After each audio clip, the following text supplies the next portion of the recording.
Welcome back to Cinema Screen. Today we're delving into the thrilling, dystopian world of the 2011 sci-fi masterpiece, In Time. Imagine a society where time literally is money, and the countdown to your last second determines your fate. Get ready for a tale packed with suspense, rebellion, and a race against the clock. Beware, spoilers lie ahead. Proceed carefully and let's uncover this adrenaline-pumping story together. The movie begins in a futuristic world where humans are genetically engineered to stop aging beyond 25 years, and time is used as currency. To survive, people must earn and manage their time. The story starts with Will Solace waking up and meeting his mother, Rachel Solace. During this scene, Will wishes Rachel a happy 50th birthday. Rachel then tells Will that she has a 48-hour work shift and asks him to meet her at the bus stop the following day. Will agrees, and as he gets ready to leave the house, Rachel gives him 30 minutes for lunch.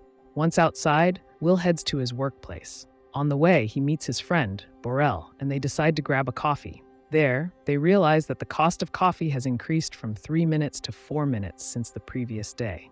After completing his shift and earning his daily time, Will goes to a bar to relax.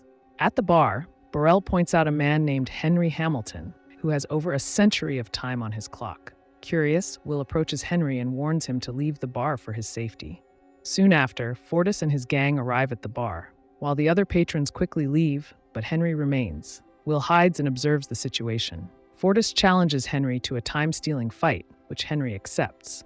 Henry, however, excuses himself to go to the washroom. Seizing the opportunity, Will, who was hiding nearby, knocks out one of Fortis's men and helps Henry escape from the bar. Despite being chased by Fortis and his gang, Will and Henry manage to elude them. Later, while in hiding, Will and Henry get to know each other better. During their conversation, Henry asks Will his real age. Will replies that he is 28 years old, to which Henry reveals that he is actually 105 years old. While Will and Henry are talking, they both fall asleep. The next morning, Henry wakes up earlier than Will and transfers almost all of his remaining time to Will, leaving himself with just 5 minutes. Henry then quietly leaves. When Will wakes up and checks his time, he realizes what Henry has done. Searching for Henry, Will spots him standing on a bridge. Will runs toward him to save him, but Henry's remaining 5 minutes expire before Will can reach him. Henry dies and falls into the river below. Devastated, Will goes to Borel's house to explain everything that happened. Will also gifts Borel 10 years of his newly acquired time. Overjoyed, Borel heads to a nearby bar to celebrate. Meanwhile, Rachel finishes her work shift that night, after paying off part of her debts with only an hour and a half of time left on her clock. Rachel boards a bus to go home. However, she discovers that the bus fare has doubled from 1 hour to 2 hours. Lacking enough time to buy a ticket and knowing it would take more than 2 hours to walk home, Rachel starts running instead. Will, waiting at the bus stop as usual, realizes something is wrong when Rachel doesn't arrive on her regular bus. He starts searching for her. Eventually, he sees Rachel running toward him in the distance and rushes to meet her. Tragically, Rachel's time expires just as they reach each other, and she collapses and dies in Will's arms. The next morning, timekeeper Raymond Leon and his team arrive to investigate Henry's death. They examine his body and find a nearby CCTV camera. Leon decides to review the footage. Meanwhile, consumed by grief and anger over his mother's death, Will vows to take revenge on the system controlling time. He hires a taxi and makes his way to New Greenwich, the city of the wealthy. To cross the multiple time zone borders on the way, Will spend significant amounts of time from his clock. Upon reaching New Greenwich, Will checks into a hotel and pays for a room to stay the night. Meanwhile, Leon examines the CCTV footage from the bridge where Henry died. The footage reveals Will's presence, leading Leon to suspect that Will might be involved in Henry's death. Determined to find him, Leon and his team set out to track Will down. The following night, Will visits a casino club and begins playing poker. There, he encounters a wealthy businessman, Philippe Weiss, and his daughter, Sylvia Weiss. Will plays poker with Philippe and ultimately wins. Impressed by his victory, Philippe invites Will to a party at his house the next evening, which Will accepts. The next morning, Will uses part of his winnings to purchase a sleek sports car worth 50 years of time. That night, he heads to Philippe's residence to attend the party. During the event, Will and Sylvia engage in conversation and get to know each other better. However, their evening takes a turn when Leon and his team locate Will and arrive at Philip's house. They detain Will on the spot and question him about how he acquired such a large amount of time. Though Will tells the truth, Leon doesn't believe him. Instead, Leon confiscates most of Will's time, leaving him with just 2 hours. Determined to escape, Will overpowers Leon and his team. Using Sylvia as a hostage, Will escapes the premises, with Leon in pursuit. During the chase, Leon's car crashes, allowing Will and Sylvia to get away. The next morning, while on the run, Will and Sylvia encounter a roadblock set up by Fortis and his gang. Will's car crashes and overturns, knocking both him and Sylvia unconscious. Fortis and his gang arrive at the scene and begin stealing Sylvia's time.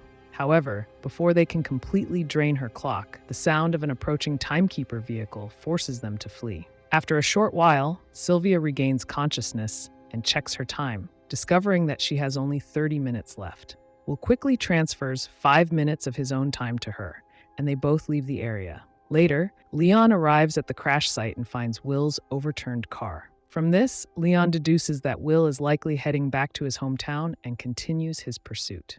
While Will and Sylvia go to meet Borel, Borel's wife informs Will that the 10 years of time he gave Borel were stolen by the patrons at the bar after they got him drunk. They then killed Borel to take his time. Hearing this, Will is devastated.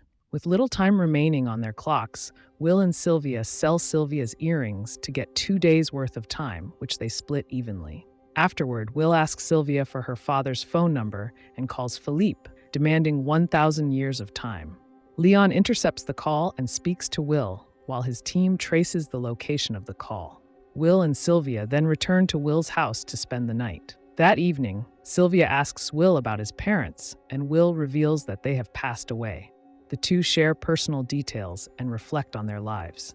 The next morning, they realize that Philippe has refused to transfer the 1,000 years requested.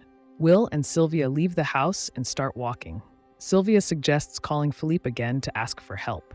Will, hesitant but willing, gives Sylvia a gun as a precaution. Sylvia places the call to her father. Meanwhile, Leon quietly approaches their location and prepares to shoot Will. However, Sylvia notices Leon's approach just in time. Sylvia shoots Leon and they leaving the Leon's car, and they flee the area. Shortly after, Leon is left walking on foot. As he passes through the streets, angry townspeople berate him for being a timekeeper. Another timekeeper arrives and takes Leon away. Meanwhile, Will and Sylvia stop a passing car, rob the woman inside of her time, jewelry, and the car, and drive off. That night, Leon meets with Philippe and informs him about the connection between Will and Sylvia. He tells Philippe that, due to the recent events, he will issue warrants to arrest Sylvia and anyone aiding her. Philippe tries to bribe Leon to prevent this, but Leon refuses and leaves. The next morning, Will and Sylvia prepare to rob Philippe's company, Weiss Time Lenders, and its loan banks.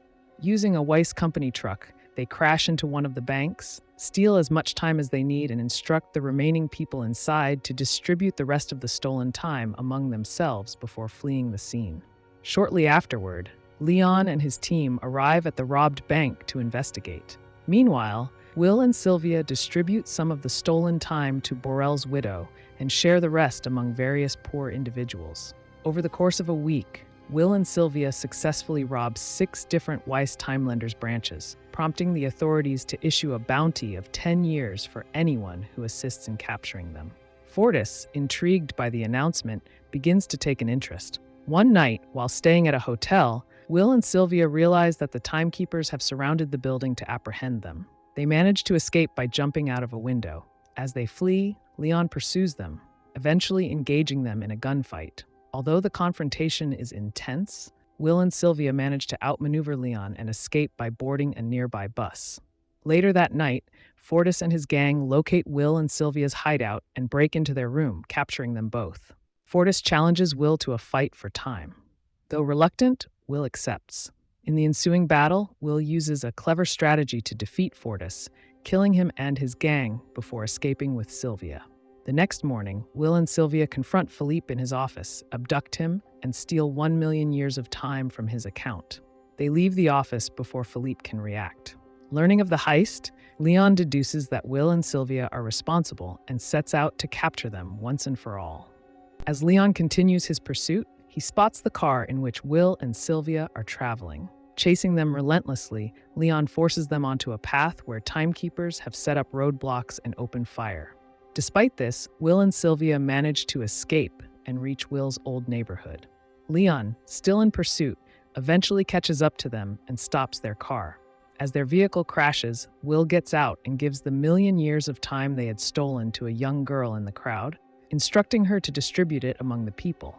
The commotion attracts the entire neighborhood, creating chaos that Will and Sylvia use to their advantage to escape Leon once again. However, Leon steals another timekeeper's car and continues chasing them. Eventually, Leon's car runs out of time, forcing him to proceed on foot. He catches up to Will and Sylvia, capturing them. While talking to them, Leon's own time runs out, and he dying instantly. At this point, Will and Sylvia realize they only have 1 minute of time left. Racing against the clock, they run to Leon's car to access its time reserves. Will quickly retrieves the time and sprints back to Sylvia, transferring enough time to save both their lives. Following this, the streets become crowded with people heading towards cities like New Greenwich. Many of them now possess at least a year's worth of time, which makes it impossible for the authorities to maintain control. Realizing they can no longer uphold the system, the timekeepers abandon their roles. In the end, Will and Sylvia head to another bank, preparing for yet another heist. The movie concludes with a poignant commentary on time, freedom, and survival. Thanks for watching. If you enjoyed this video, don't forget to hit that like button, leave a comment with your thoughts, and share it with your friends. And if you haven't already, make sure to subscribe for more exciting movie recaps. See you in the next one.